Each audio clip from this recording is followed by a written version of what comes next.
Hail my friends. Please check to make sure that you are still subscribed to this channel. People do get unsubscribed every day. And consider please joining my channel membership. You get exclusive videos, exclusive members only live streams, emojis, and more. Join the Doomcock army. We need you, my friends. Thank you and enjoy this video. My friends, it is my distinct pleasure to be the bearer of good news for Star Wars fans today, as over the past few weeks I've been collecting some very interesting leaks regarding the future of The Mandalorian, a leak regarding George Lucas's involvement in The Mandalorian moving forward, along with a new piece of information that has surfaced suggesting Jon Favreau is firmly on the side of the fandom menace and may even have been watching some of my videos. Some of what you're about to hear is information gathered by agents of Doomcock who have infiltrated Hollywood and lurk in the belly of the beast, mining information from sources behind the scenes. As such, what I'm about to tell you is information that I cannot independently verify, and so I must present it as rumor and ask you to take it with a grain of salt. Before we get to the rumors, here is a fact. Jon Favreau recently came out and declared himself to be a member of the fandom menace. Oh, not in so many words perhaps.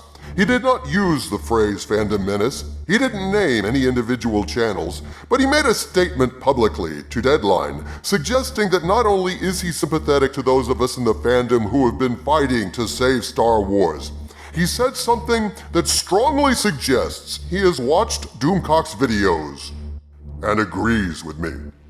In a statement to Deadline, Jon Favreau recently said the following, quote, "We wanted to really wind it back to the things that inspired the original Star Wars and really get it small in scale and tell simple stories. Because part of what you inherit when you're going to see Star Wars now is this whole history. Because the stories have been told for decades, and it was nice with the new medium to be able to start with a new set of characters to introduce a new audience.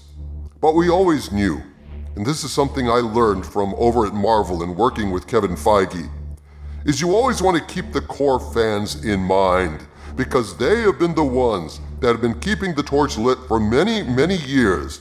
But these are also stories for young people and for new audiences. These are myths, and so you always want to have an outstretched hand to people who might not have that background. And so you're really telling two stories at once. You're telling the story for the people who are fresh eyes, and you're telling the story for the people who have been there with the property and with the stories and the characters for so many years, and make sure that you're honoring them as well. And I would like to thank Ichibaka himself for calling my attention to this Favreau quote, and what a telling quote it is. That statement, though deceptively short, speaks volumes about Favreau, about the current state of Lucasfilm and the future of Star Wars. These tales, having permeated the public consciousness to the extent that they have, are much more than simple stories. These tales of heroism, of courage, of morality, are guides to young people, to all of us, on how to live a worthy life.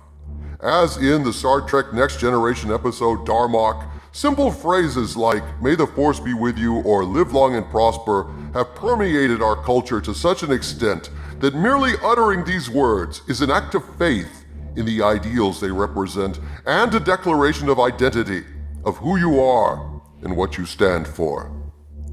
"May the Force be with you" is a phrase human beings around the globe recognize as one of hope, of optimism, of imagination, and the man or woman who utters these words declares themselves to be, regardless of their age or their race or their sex, young at heart and alive to the endless possibilities of imagination. I am including a link at the end of this video to one of my earliest videos where I made the case for Star Wars and Star Trek being myths. And in using those words, it seems clear to me that Jon Favreau has seen my videos and that my message has not only permeated the fandom menace, but also Hollywood. This, my friends, is what victory looks like. And this is why you should believe Doomcock when he tells you that in this battle to save the soul of Star Wars, we are winning. Consider what this statement implies. Not only is Jon Favreau aware of the importance of preserving canon for Star Wars fans in The Mandalorian itself, but beyond that, this public statement is prima facie evidence that Favreau, Filoni, and Lucas are winning the Lucasfilm Civil War. After all, the tyranny of Kathleen Kennedy was so complete only 4 years ago that Dave Filoni was reportedly forced to insult fans and pander to the feminist agenda at a women's conference, saying Luke did nothing but hold the door for Leia in the original Star Wars. I did a video analyzing this shocking display of knee bending, but my sources behind the scenes were able to confirm that Filoni had little choice in the matter at the time. He had to make that appearance and say the insulting things he did to keep his job and appease Kathleen Kennedy. If that's true, consider the opposite here. If Kathleen Kennedy was still in power at Lucasfilm, would Favreau dare to make such a statement in support of the very straight white male fans that Kathleen Kennedy so clearly disdained and discarded? Surely this statement suggests that Favreau has heard us and agrees. The Force is not female. The Force is not male. The Force is for everyone. The Force is a myth that features prominently in our civilization, and the Force must be protected for all. Again, I say it, people, we are winning. Which brings me to some leaks I have received regarding production resuming on The Mandalorian, and what role, if any, George Lucas is going to have in that production. Allegedly, as per a source who spoke to one of my agents, Lucasfilm is poised to implement a new and radical plan to produce The Mandalorian. A plan so innovative it may become the new de facto standard for Hollywood productions. This source claims that Disney is moving production of The Mandalorian to an abandoned Air Force base where they shot some scenes for Rise of Skywalker, the location of which my source would not disclose. They allegedly are making the move in phases. Phase 1 of the move was scheduled to commence on August 1st. Now, the thing that's so radical about this plan is how it's going to be implemented. Rumor has it that everyone associated with the production will be living on the base for the duration of their involvement in the production. Cast and crew will be tested for the bug upon arrival and will be quarantined for a period on location before they're allowed to join the production. After that, they will be screened daily for the bug as a safety precaution. No one but cast and crew will be allowed to enter or leave the production compound, which will have Wi-Fi, shops, and other recreational activities. Food will be provided.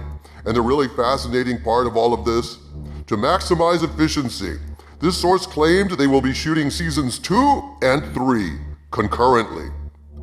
So look at what this potentially means.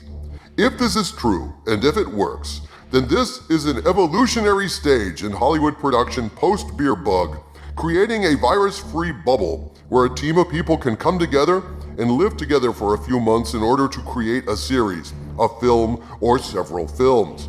It takes a great deal of planning and coordination, maximizing efficiency, and minimizing risk to personnel. This is a fascinating plan that could really impact production problems in Hollywood and put a lot of our favorite shows back on track. More on this later, as my agents uncover more information, but I see this as grounds for enormous optimism, my friends. Favreau is clearly on our side, recognizing the importance of Star Wars not merely as entertainment, but as myth. If this rumor is true, The Mandalorian is moving forward not merely with 1, but 2 seasons, and all signs point to Kathleen Kennedy no longer being a factor at Lucasfilm. But even more, my agents have uncovered information regarding George Lucas exerting influence over The Mandalorian moving forward. According to a source, there are a number of new directors coming on board to direct The Mandalorian seasons 2 and 3. And it turns out all these directors are being schooled on how to make Star Wars by George Lucas himself. Why is this, you ask? 2 reasons. To guarantee a consistency of standards with Star Wars moving forward, making sure that Star Wars feels like Star Wars. And also, there is an expectation that these directors will be working on the many spin-off series that are planned for future production, As Favreau and Filoni continue pulling Star Wars back from the brink of Kennedy catastrophe and towards the Star Wars shared universe, all of which I will have more information on in coming videos.